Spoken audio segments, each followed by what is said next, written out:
Bureau of Revenue estimates. So we're going to go to those first so that Andy can leave after we're done with those, and then we'll take up HB 319 third.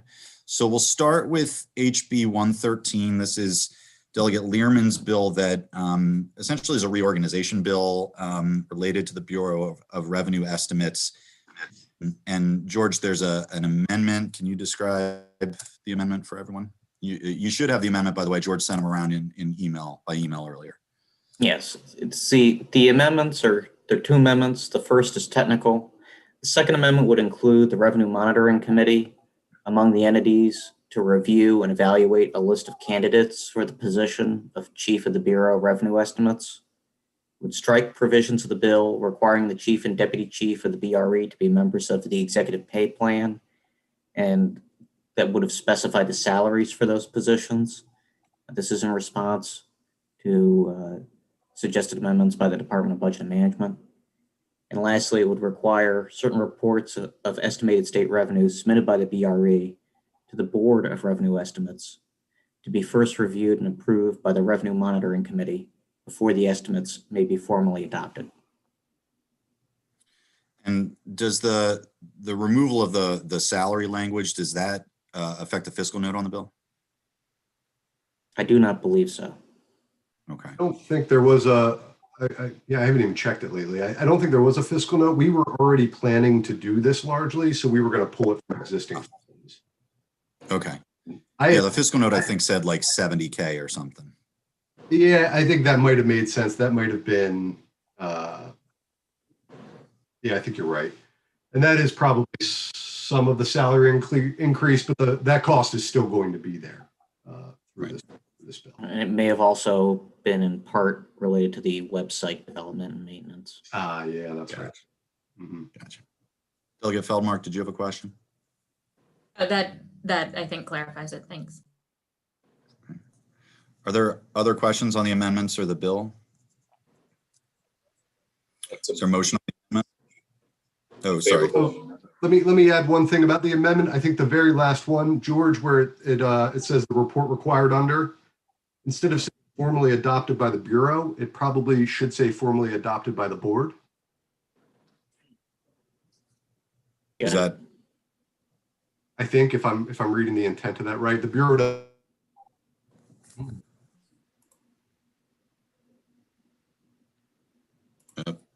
We lost Andy. George, can we just, do you agree with that change? Okay, can we just make that as verbal? Get that cleaned up. Julian, you made the motion. You okay with us doing that verbally? Absolutely. Okay. Second. Okay, the amendment's been moved and seconded. Bob, if you can hear us, we're on House Bill 113, the first bill. This is the reorganization bill for the Bureau of Revenue Estimates. Okay. These are pretty much mostly technical and in response to DBM.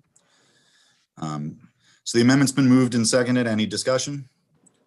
Mr. Chair, All those in favor say aye. Aye. Aye. Any opposed? On the bill as amended? Go ahead. Never mind. Go ahead. I'm good on the amendment. Sure. Okay. Julian, did you move the bill as amended? Yes, sir. Second. Okay. Been moved and seconded. Any discussion on the bill as amended? All those in favor say aye. Aye. Any opposed? Bob's opposed. All right. So we'll skip now to HB 712, the other bill that has something to do with the Bureau of Revenue Estimates. This is Delegate Dana Jones's bill. We got to clarify because now we've got 3 Joneses in the House. Bigger than the Eric caucus at this point. It's scary. So this is a bill that has to do with the tax incidence study, which is done periodically by the Bureau of Revenue Estimates, which aims to try to gather and explain data about how our tax system is affecting Marylanders at different income levels. The current tax incidence study does not include some forms of taxation. This bill would require that toll charges through the Department of Transportation and real property is, I think, the other one we're adding under this bill be included. Andy, do you want to say And anything motor about fuel. and No, I motor think fuel? Right. the tax instance study is a good study. It helps you all know whether a tax is progressive or regressive or not. We do sales tax and income tax currently, which make up 75% of the general fund. But we don't do, tolls are one thing, but motor fuel and property tax are probably the two other most broadly applied taxes out there. So it probably does make sense for you all to have empirical evidence of who's impacted by those taxes. The key to this amendment is that because those are outside of my jurisdiction in terms of what data I have. I need those agencies to be required to give me the data so I can give you good information. And that's really what this does. So basically the amendment tells MDOT and SDOT to play nice. Yes. Move favorable on the amendment. Second. Any discussion? All those in favor say aye. Aye. Any opposed? On the bill as amended, is there a motion? Favorable. Favorable. Second. Any discussion? All those in favor say aye. Aye. Any opposed? All right, that passes. Good to see you, Andy. Thank you, Delegate Lukey. Thank you all. Talk to you all later. All right, our final bill for subcommittee today is HB 319. So you'll recall, those of you who were on the subcommittee last year, that we passed a similar version of this last year.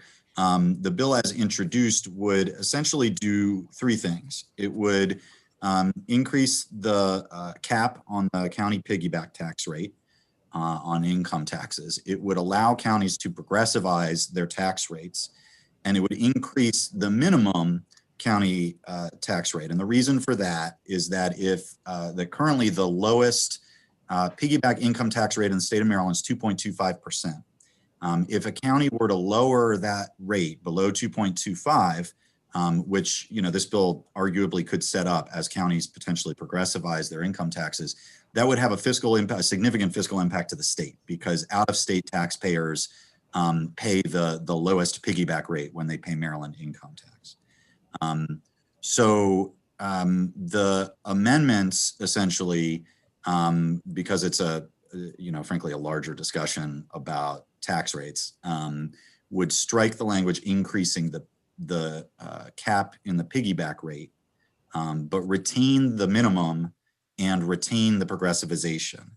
The other thing that's different about the progressivization in this year's bill as opposed to last year's, George, correct me if I'm wrong, I think last year's bill said you had to progressivize within the state brackets, and this bill would allow counties to sort of select their own brackets, right? That is correct. So it's more flexible for the counties than last year's bill. So discussion or questions on the amendments? Mr. Chair, I'd like to. I'm sorry, I Can I didn't ask catch what you said. Yeah, go ahead. Just a question to make sure I understand. So this, I think this is similar to the amendment last year, but Yes. it means that for jurisdictions that are already at the maximum, there's really no opportunity to go to a progressive structure without taking a hit in revenue. Is that Yeah, I mean, if correct? you're thinking of income taxes alone, right? I mean, a county could theoretically shift some of their revenue to property taxes by increasing property tax rates or something like that. But for all practical purposes, I think you're right. I think Okay.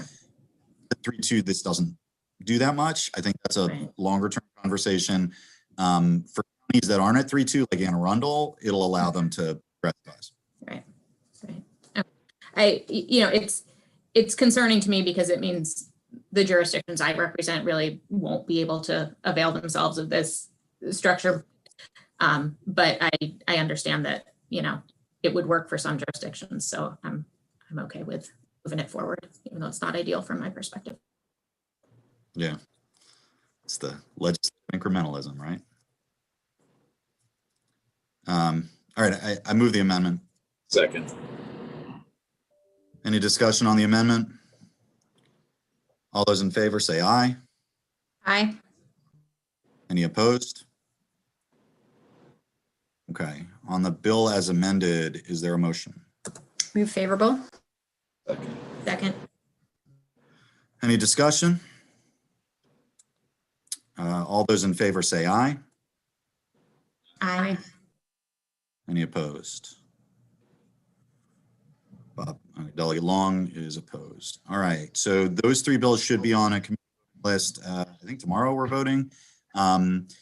There are, I think we're going to start seeing significantly more bills in subcommittee starting next week.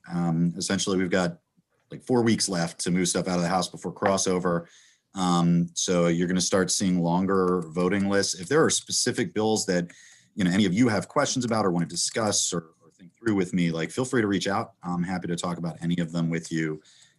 Just as a little preview, right now for next week. So we got feedback from appropriations that our fiscal note cap is 100,000 unless we get special permission. So that's going to cut out a lot of bills.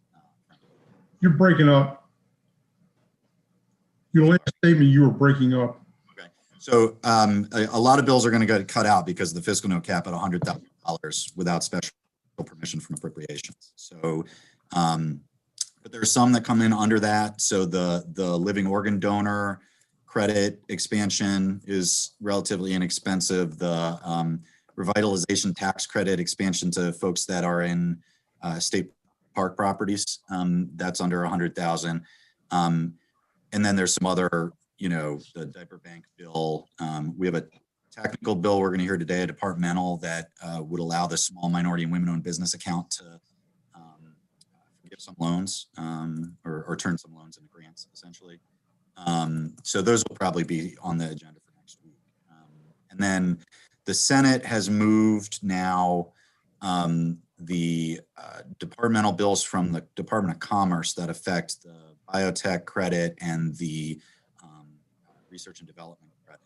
So those we're not going to deal with probably until after crossover, but they're coming across. Expect that for later. Anybody have any questions? You keep breaking it. Sorry, do we have an update on the I-10 expansion legislation that we're going to be? Okay. Right. Yeah. So Delegate Polakovich Carr is going to be leader on the bill when it comes across. Right now, things got slowed down a little bit over in the Senate. If everything goes perfectly, the Senate will move that bill off their floor on tomorrow. And then the pro forma session that the speaker scheduled for tomorrow afternoon will catch that bill. We would then be dealing with it in committee and subcommittee early next week and debating it on the floor by mid next week. That could be delayed depending on weather because the Senate's requiring their members to get tested before floor session. So if the testing site here closes down because of the weather today or tomorrow, I guess, then that might get delayed further. But we're essentially waiting on the Senate right now. Aren't we always, sir? Thank you very much. Delegate Long? Yeah, I don't know if it's my internet connection, but I'm missing like every other word, but I figured out what you're trying to say, but I don't know, am I the only one or does anyone else have that problem? I think you're the only one. I think it's your connection, Delegate Long, but Right. I'll give you a call and follow up so you can ask me questions about anything. I'm good. Okay. I'm actually back at my house. I made it back to Baltimore. Okay, good. All right, well, that's all I have. Election law, if you're on that subcommittee, starts in 10 minutes. We'll see y'all in committee or later today. Thanks, Eric. Everybody have a nice weekend. Stay safe.